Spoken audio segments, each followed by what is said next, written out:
My name is Daphna. I oversee PETA's animal shelter, which assists animals in underserved areas of southeastern Virginia and northeastern North Carolina. Every year, PETA publicizes its report on the numbers of animals we take in and what becomes of them. And we'd like you to see the whole picture. The suffering of thousands of animals has been prevented, alleviated, or ended, and their lives have been saved or improved thanks to PETA's shelter and its field workers. Emily, Amanda, Jess, Heather, Kat, Holly, Kate, Thomas, Chris, and Jessica. Every day and night, in all weather extremes, we answer calls for assistance from some of the poorest communities in this part of the United States, where animals have no one else to help them.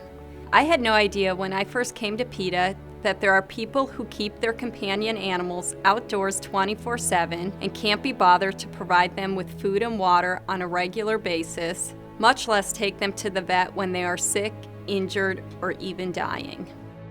We see unloved dogs whom no one ever even bothered to name. They spend their entire lives tethered by a heavy chain, some heavier than their own body weight, watching as life passes them by, deprived of companionship, exercise, and respect.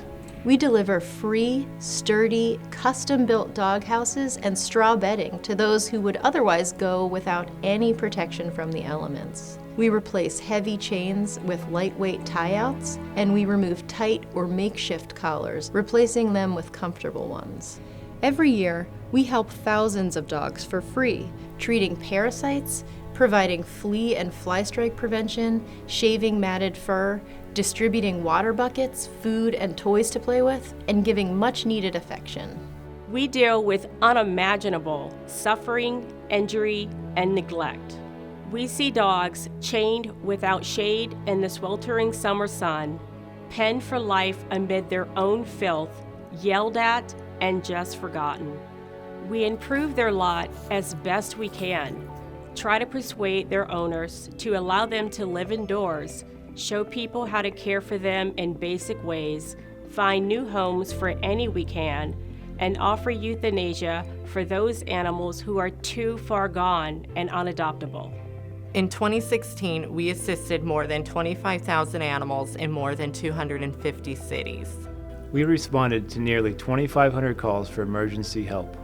Our clinic spayed or neutered 15,107 dogs, cats, and rabbits, all at no or low cost.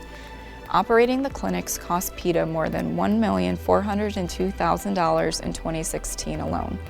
We took in just over 2,000 animals, roughly 1% of all the animals who entered Virginia shelters.